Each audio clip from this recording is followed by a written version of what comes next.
Welcome back, folks, to another episode of the Agent Box. It's great to see people joining us. My name is Sham Ghani. I'm your host, and with me, as always, This is is Abir. again, Abir. You okay? I'm okay. How are you? Yeah, not too bad, man. Not too bad. Busy, busy, busy. It's been busy few weeks, man. I think everybody's in the same boat. It's like Mm. that time of year, but I'm busy in a slightly different way. But it's because I'm not, as you know, I'm not involved in the student recruitment as closely as I used to be. But it's busy. It's this time of year, and you know what? What makes it even busier is that everybody's on leave. It's like people like us, we're working, but the universities that we're working for has so many people on leave, man. It's difficult. It's hard to kind of get hold of people. But anyway, listen, Yeah. guys, today we've got a slightly different show in the sense that our show today is sponsored by Sam's Pay, not Sam's CRM. And for those people who don't know what Sam's Pay is, well, we're going to talk about that a little bit today, but we're going to talk about the issue that Sam's Pay actually resolves. Okay. Now, I've been very closely involved with Sam's Pay for a very long time, even as a customer. And as the little ticker tape is telling you at the bottom, it's to do with commissions. Okay, so that's really what we want to talk about today is commissions. And we've got an interesting split between myself and Abir that I've been dealing with commissions from a university point of view, specifically for the last 10 years at least, but generally throughout my whole career. And Abir, what's your involvement with agent commissions, man? What have you been up to? Well, I have been on the other side of the table. I wanted the money out of the university's pocket. Now, look, I mean, let's paint this picture as plainly as we can, right? As clearly as we can. At the end of the day, we as agents, we get into this business.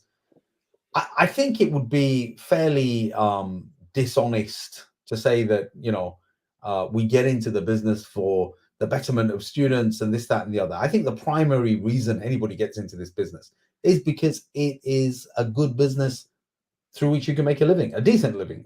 In fact, you can make a very good living. I mean, today I shared earlier on with some people, companies like, big, I'm not going to mention the companies, but big companies releasing their, annual revenues this year. And we're talking billions, man. We're talking, there are companies out there making a lot of money from international student recruitment, and quite rightly so, because at the end of the day, these companies are facilitating the growth of the universities, whether that be here in the UK, in the US, Australia, Canada, wherever it might be. Universities are surviving, not just surviving, but thriving financially as a result of international student recruitment. So it is Absolutely. right that agents who are working very hard for months and months on end, get rewarded for their efforts in getting those students in place. And I think here's the key, Abir. Agents work for months. The length of sale of in this business, length of sale is, for example, you work in a mobile phone shop. Your length of sale might be half an hour. Somebody walks in, within half an hour, they're going to buy a product from your shop and walk out. Okay, you're making your money, relatively quickly. Straight away. Yeah. Whereas in our business, the length of sale could be, in some cases, 2 years.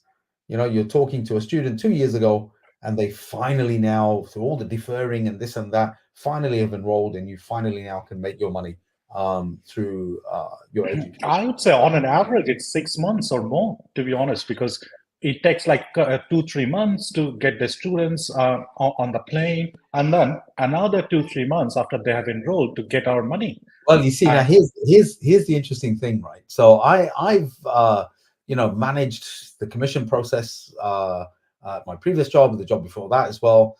And what a lot of agents probably they know, but they don't know the detail, is that every single university has what they call a census date against any intake. All right, that is the date at which they're going to cut off and say these are all the students that have enrolled.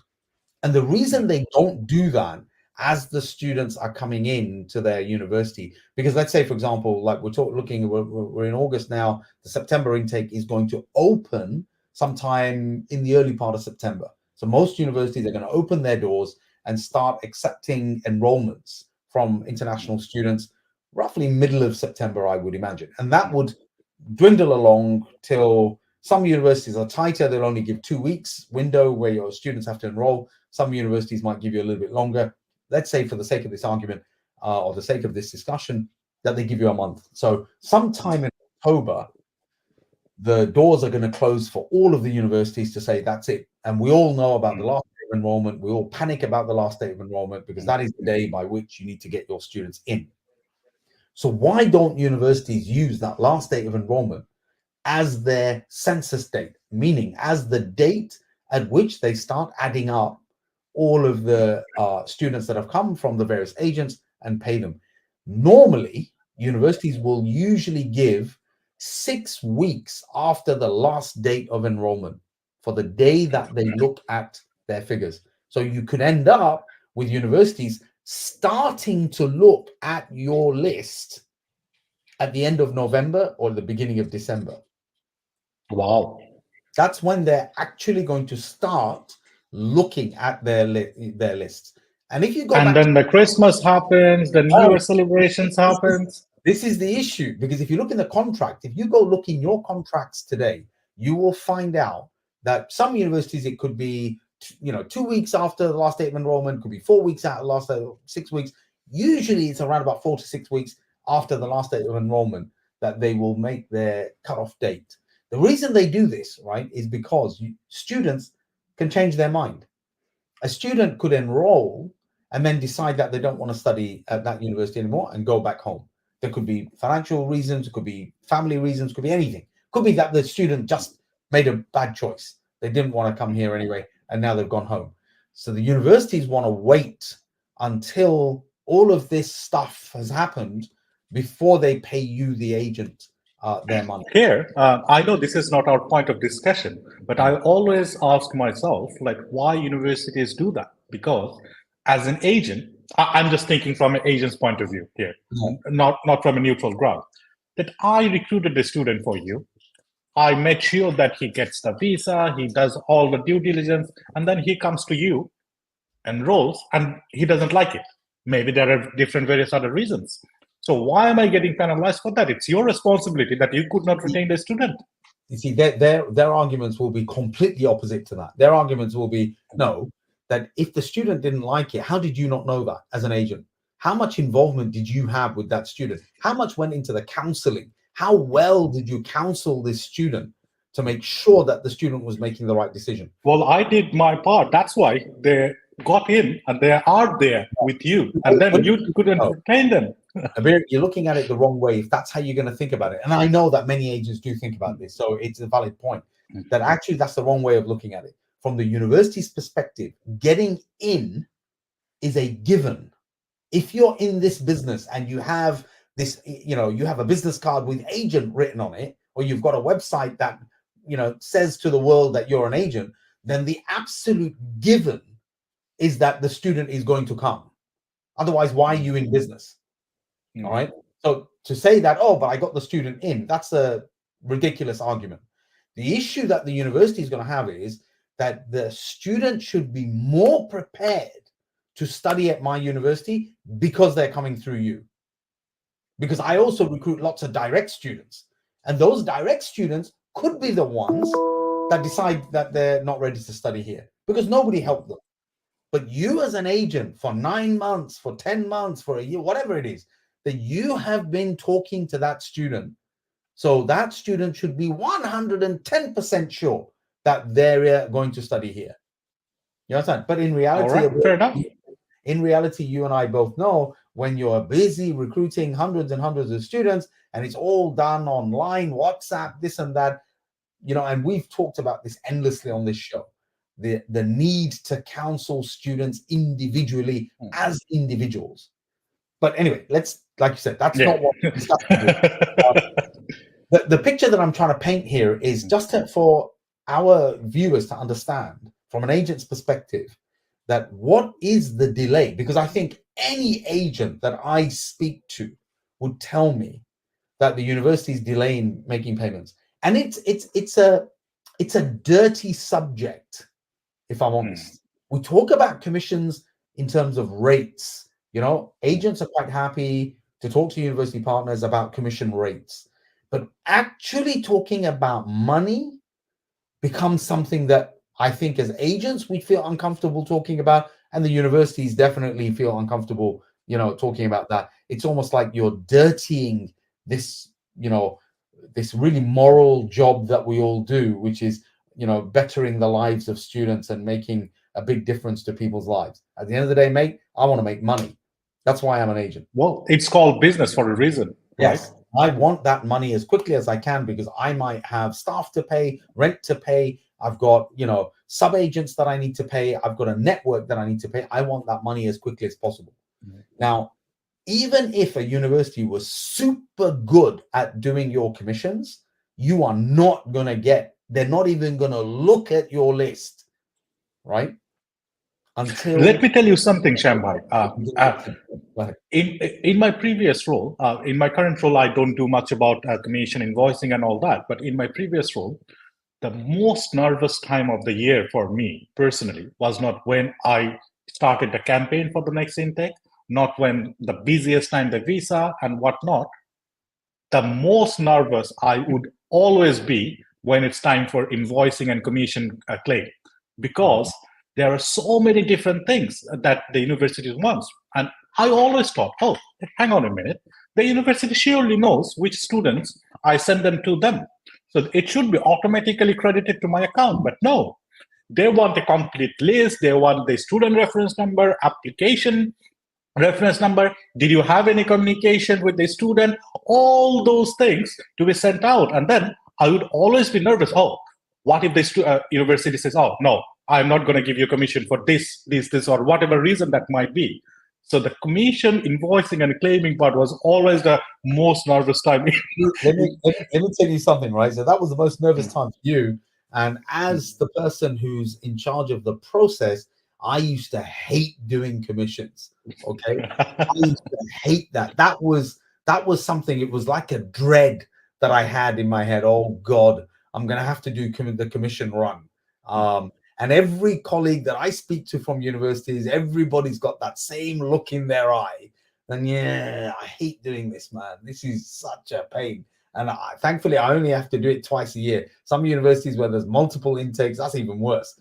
Now, let's say something here. Pathway providers, right? So if you're working with a pathway provider, these guys don't have a problem in paying commissions because they have super duper systems, and these systems are all automated and they'll do what they do.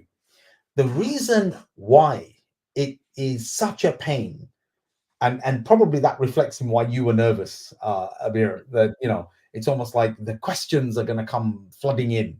Mm-hmm. Let me tell you why it's such a pain, right? So first of all, nobody's going to look at it until probably end of November, beginning of December. That's problem one. Problem two is from September, maybe even from now, here in August, there are agents emailing the university with their commission list, okay? These are all going into some commission at university XYZ.ac.uk mailbox, which quite frankly, not a single person is looking at right now. Nobody is looking at that mailbox right now. So all the emails start coming in towards the end of August, beginning of September. All these emails start coming in, hundreds of emails, and then chasers of these emails, because nobody's looking at it. Nobody is looking at this. They're going to look at this at the end of November. When they start looking at the list is when they're going to start looking at your emails. So you've been sending emails, your accounts team sending email after email, chase it. Where's the commission? What's going on? Nothing. Nobody's looking at it. That's the irony. The funny part of this is that nobody's actually looking at it. You can send as many chases as you like. Nobody's going to know. And this is why when it comes to looking at it, nobody can make sense of this email box. And that's why there's questions. They're like, well, hang on a minute, because before they look at any of that, what they're going to do is they're going to look at their enrollment report. And let me tell you this, right? Most UK universities, and my understanding is a lot of US universities that I've spoken to, have no automated system for agent commission, right? So, and let me just ask you a quick question on that for our viewers' understanding. So because we deem the universities are like in a godlike state, they are very advanced in technologically. So do they have a proper team of 8-10 people in this who deals with commission?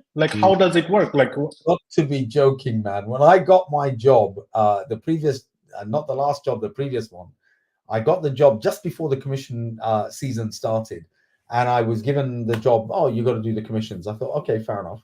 You understand how complicated can that be? I was given a set of spreadsheets by the person who was doing it before, who was leaving, and this made no sense whatsoever to me. Absolutely made no sense what was going on. So I'm trying to say, okay, is there a handbook that I can look at to see what the process is? No. These are people making up these processes in their own mind, and this person's leaving, and I'm left with, millions of pounds worth of commission that I need to work out. And now the commissions are not simple. The commissions are not simple. There are rules, internal rules around commission. That is it going to be paid? Some of it, obviously, a lot of it will the universities discuss with the agents, but the agents don't look at these things. They're all in the detail in the contract or detailed handbook. Nobody's actually looking at any of this stuff. But there's, are we paying on gross fees, net fees? Are we paying, flat rate on this particular course? In this territory, are we paying this amount? Are we paying, cumulative? Are we paying, visa only? There could be 100 different variables for each agent. Now, each one of those variables has to be worked out by hand. Okay. What? Yes. Each one of those by hand. I mean, I'll tell you, right, in one of my previous roles, it was quite easy. I actually had an enrollment report. I could see which students allegedly came from which agents. In another job, they didn't have this. I said to the university, oh, what's your enrollment report? In fact, for Sam's Pay, there are universities that are telling us they don't have an enrollment report. They have to stitch together multiple different reports to come to a enrollment report. So they don't know. I mean, it's not that simple whatsoever. Wow. No wonder it takes so long. And then you are cutting and pasting stuff to figure out, okay, who did what. And you're literally putting in manual calculations to say, okay, and then your philosophy when approaching commissions is, I'm not going to pay it unless it's crystal clear. I'm better off not paying commission rather than thinking, it looks okay, let's pay it. You understand? It's better not to do that as a philosophical standpoint from the university. It's better that you don't pay commission and then investigate the hell out of this and then pay commission. Okay? Because what's the worst thing you can do? The worst thing as a university staff member, you paid commission in error. You either paid too much commission to an agent, you paid the wrong agent commission. Because at the end of the day, one of your students that you love and cherish and you've sent to the UK, maybe this guy actually applied through another agent before he even came to you. And the university's got 2 records against this student's name. And there could be multiple. I've dealt with this so many times where one student is being claimed by 2 or more agents. So now stop everything. And let's now figure out, okay, who this student actually belongs to, or whether we have. And I know people will be screaming into the screen right now saying, oh, no, that's why they have the, authorization forms. Let me tell you guys, the authorization forms, where are they? Who did you send it to? You sent an email to somebody with a form. The person doing the commission doesn't even know you and doesn't know what this form, where is this form? Who knows? Nobody knows where any of this stuff is. So actually you sending in these authorization forms, 100% I did that correct, the way the university wanted.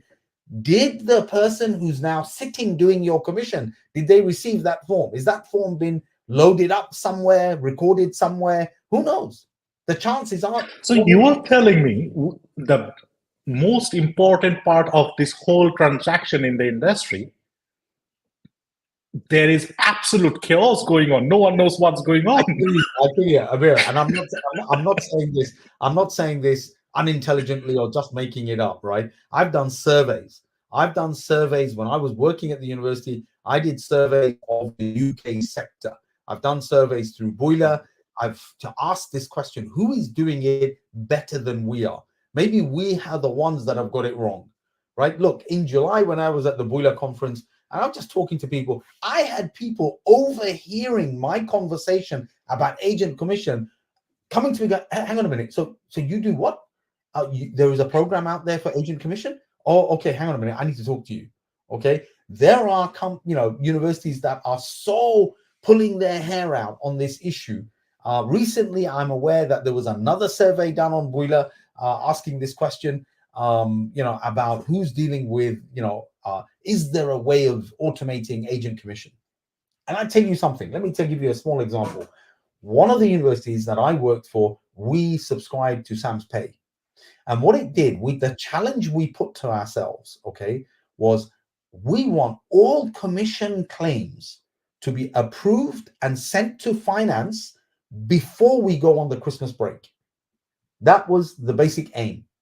And what was taking at that university, between 9 and 12 months to clear the commission list for a September intake, 85% of that list was cleared in 3 weeks. Okay, 3 weeks. The list was cleared.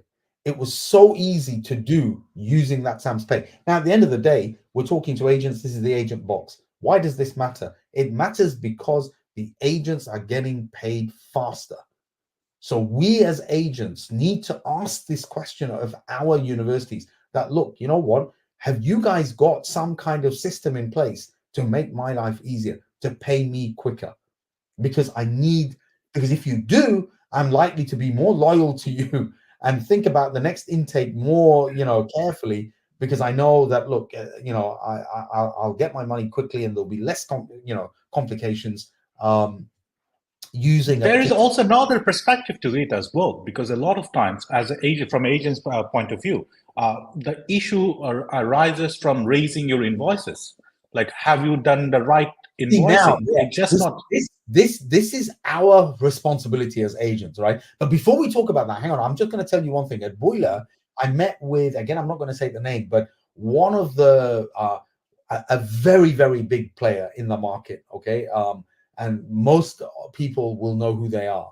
And I spoke to their chief financial officer. I think that's what his job title was. He was telling me, right, that his biggest headache, and I was surprised. I thought, oh, company like that, they won't be worried about the commissions. They won't be that bothered about commissions. But he was like exasperated at the fact that the commissions take so long, that even he's saying to me, oh my God, he said, something along the lines of this was the bane of his life. And it made me realize that, my God, it's not just the small agents that are actually suffering from this problem. The big agents that are out there, in the market, these guys are just as frustrated.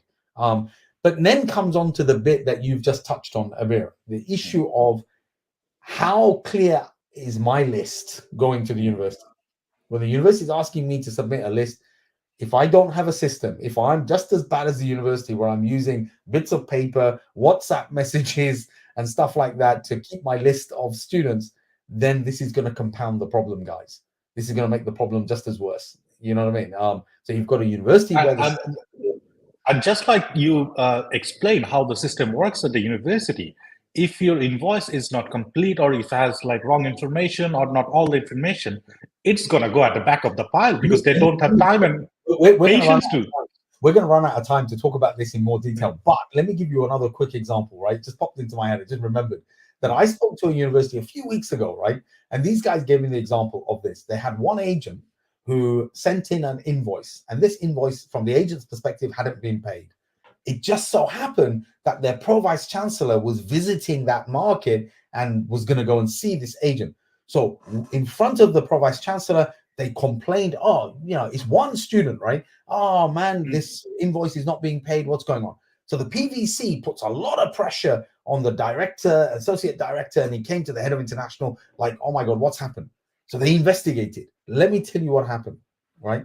So this invoice, and nobody picked it up in the university, but the invoice, the reason why it's not been paid is because it was using the previous invoice number. So what happened here, I can only assume, and I was laughing to myself, what I can only assume is some poor accounts guy working in that agency. He's sending so many lists out to so many universities, okay? And he's been told, right, okay, so this one has got to be sent to this university. What he's done, he's copied and pasted the last one that the last invoice. Oh my goodness. Copied and pasted that invoice, he's put the new student in and sent it without realizing, updating the invoice number, because he's doing it as well, okay? And that's gone to the international office. The international office said, yeah, fine, looks all right, sign it off. Yeah, go ahead. And then it's gone to finance, and finance have refused to pay it because it's got the same, what do you call it? Invoice number. But finance, like it has already been paid off according to the data. Yeah. So finance then doesn't go back to the international office because the systems are not joined up. The teams are separate. They could be in separate buildings, somewhere else. Nobody challenged it. Nobody said anything. It sat in the university for 6 months. You understand? And then only when the PVC got involved, then it gets cleared. But this just gives you an indication of how old and broken and archaic this system is. But what Sam's Pay is doing, and I have to shout out to Sam's Pay about this because I'm very excited. I like Sam's Pay. I think because I've spent my entire career working at the universities, this is a game changer. That this system literally overnight makes the whole process so much more relaxed and so much more open that the agents can log into the system. Universities are obviously managing the system, and there's transparency. The universities have control over, how and when this happens. Everybody's relaxed. You don't need to send emails, chasers, blah, blah, blah. And the international team can then quickly just approve every single one of them and send it off to finance. And then once it goes to finance, you're protected by the 28-day rule. So you know that once something's gone to finance, that it's going to be paid in the next 28 days. You know that. But it's the time it takes to get to finance. Do you know what I mean? But again, and also as an agent, for my peace of mind, I can see the updates, like at what stage this is, rather than just emailing to also, someone who doesn't even respond. Let's say as an agent, you sent me 20 students, right? And out of those 20 students, 16 of those students were clean, no problem at all. But there were 4 problems, 4 that we needed to investigate. I've heard this so many times from agents that have said to me, just pay me the 16. The 16. Yeah. And then we can talk about the 4. The universities don't like doing this because when it's manual, how am I supposed to separate this out? I need to deal with you as an agency because I've got maybe 200 other agents that I need to deal with. So I'm going to put you aside and figure out that. Meanwhile, let me clear the ones where there aren't any problems. With Sam's Pay, the universities can easily choose. And the rest of them will sit in the system waiting for all the evidence to come in. And then at the next commission run, it will get triggered. The system will know that there are 4 students, out of which 3 were okay, 1 was not. So those 3 you automatically get your money for. You understand? And it's easy and it's simple. Listen, folks, 28 minutes in, it's got to be the longest episode we've ever had, right? But as you can tell, I'm really passionate about, this part of the business because I think it's unfair to treat agents in a way that we'll pay you when we pay you. You understand? And I think a lot of universities are now beginning to think that actually we need to take this more seriously. It builds loyalty with the agency. But also, guys, and this is the rub, universities are coming under, certainly in the UK, are coming under more pressure to publish their agent commissions. And there are some universities that are volunteering. They're already gearing up to volunteer that information rather than getting asked through freedom of information requests, or, even if the government starts regulating this and starts saying, right, we want to see your commission runs. No university that has a manual system can ever put their hand on heart and say that this is going to be perfect. You understand? So this is a challenge. And I think universities are starting to see that. But look, before we finish, guys, I'm going to definitely finish on 30. That we as a team of people, as agents, we should be pushing our universities to consider automated commission systems. We should ask them about this because the effect is on us as much as it is on the university trying to manage. Listen, with that said, guys, look, you've been listening to myself and Abir on the Agent Box. Today's episode was sponsored by Sam's Pay. That's why we've been talking about agent commissions. I hope you enjoyed what you heard. It's just, we're opening a can of worms here. There's probably thousands of other discussions that can come as a result of this. But we felt that given the time of year, it's really good to actually have this this kind of discussion, because we're all thinking about buying, the wife the new handbag, or thinking about buying a new car, whatever it is. That money's got to come in, right? I did say I was going to finish in half an hour, but I'm probably going to go a little bit over, just to be able to say that, look, stay tuned for next week. It'll be another topic, another discussion. It's great to see engagement from our viewers. We're trying to build up what we're doing here at the Agent Box. There's our email address, our phone number. Get in touch with us if there's any topic that you guys want to talk about.